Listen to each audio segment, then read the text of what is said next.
All right, hi everybody, it's me, Bonkai922. Aside from the JoJo tag, there's this other video I have to do. Taizai chapter review. Now, last week's chapter I was kind of pissed off, and this literally made me even more pissed off with what's going on here. Like, Gowther, can you step the fuck off or what? Seriously. But yeah, pretty much this is chapter 126. Where memories lead.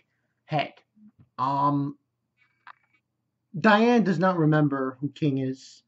Well, she does, but she remembers him as a fat, chubby person. And she does remember Melados. Now, here's the weird thing about it. It looks to me like their memories of Melados when they first met.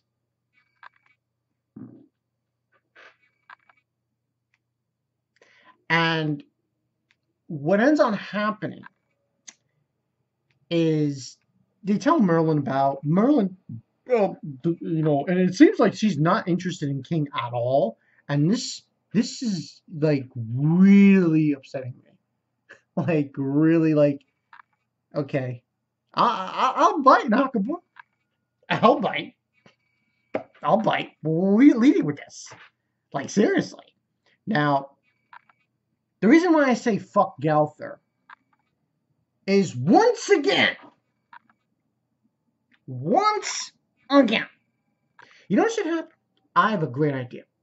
When Gowther decides to act on a stupid impulse, he gets an electric shock.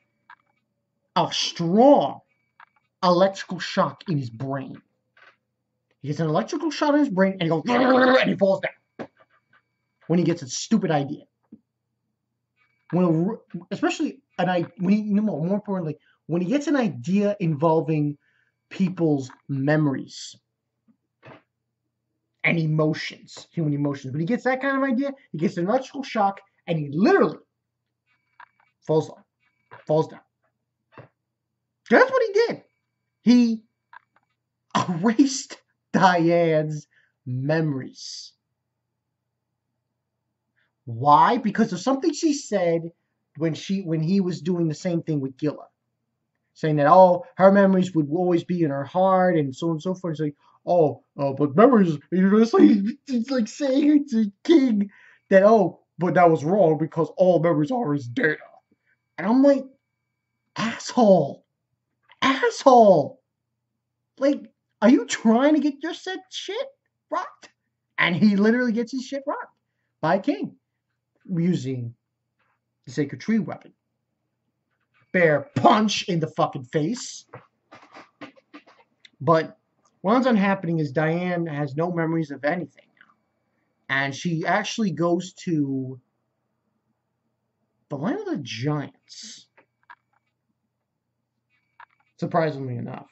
And I don't really want to go through one bit by bit on this scenario with this. But and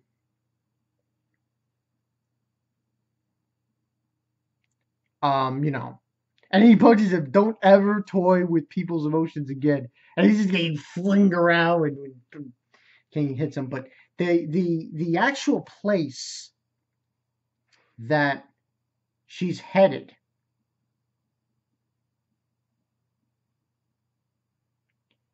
and basically this is Melados talking. Before Diane joined the Seven Deadly Sins, I'm pretty sure she was in her hometown. So basically, what you're saying is, as Melados telling the king, the village of the giants, Mega Dalzat. And we don't really get a good look at the village. We really just see a mountain. A huge mountain with like this like almost like it almost looks like a hammer or a brick extending over the mountain. And basically Merlin asking Merlin where in that area is, where is the village, and then she says general direction is north here, distance I would say about 300 miles. And when Diane's running, she's thinking about Matrona. So there's obviously someone who has a very big time connection with Diane. It's a big connection that this person has with her. Um, so yeah, and but the thing is, what was weird about this chapter?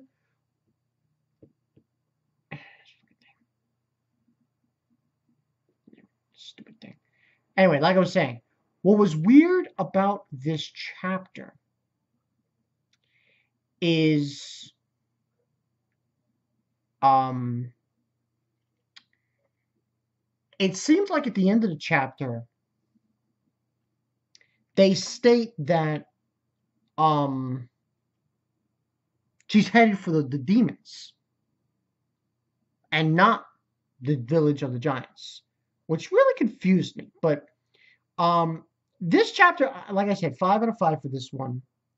I wonder what this is going to do as we move forward, because a lot of things could still happen, and I just wonder exactly what will this lead to. And basically, we see her say, "Yonder, Edinburgh. The road ahead is wrought with destruction. Step forth and despair stop Diane." And it says, with her memories fading, Diane unwillingly returns to the demon's fortress. Waiting for her is an enemy she cannot face. So I'm guessing that means where her village is where the demons are? It was very confusing in the end part, because it seems like she's headed for her village. But the chapter, in the end of the chapter, it's saying that she's headed for the demon fortress. I just find it very strange how that was worded. But that's basically what's going to go down here now. So, once again, Nakaba, Nakaba, do you like torturing your characters? Because that's what you're doing. You're killing King, okay? You're killing him. You literally are. You're taking the knife, you're sticking it in his chest, his back, and just twisting it. You know who's twisting it? This doll. Off. Put a leash around Gowther's neck. That's what you need to do. You need to put a leash around Gowther's neck. And if he misbehaves, you yank it. Thereby twisting his neck around. Because Gowther is not a person. He's a dog.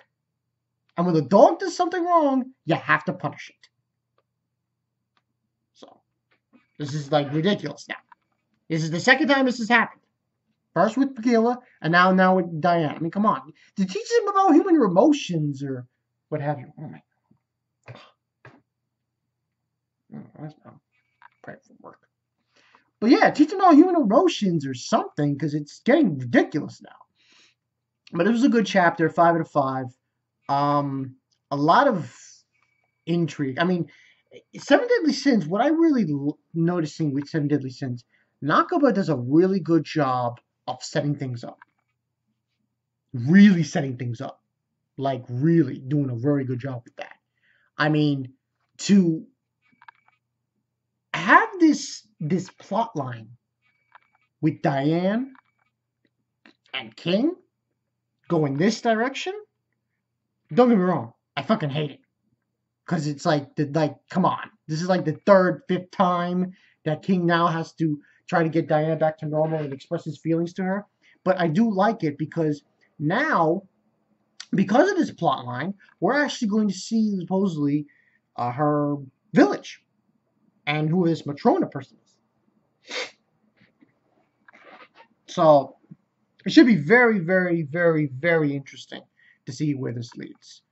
Oh, by the way, Gowther can eat a dick. Yeah. A crusty, what did King call it once? Cauliflower dick.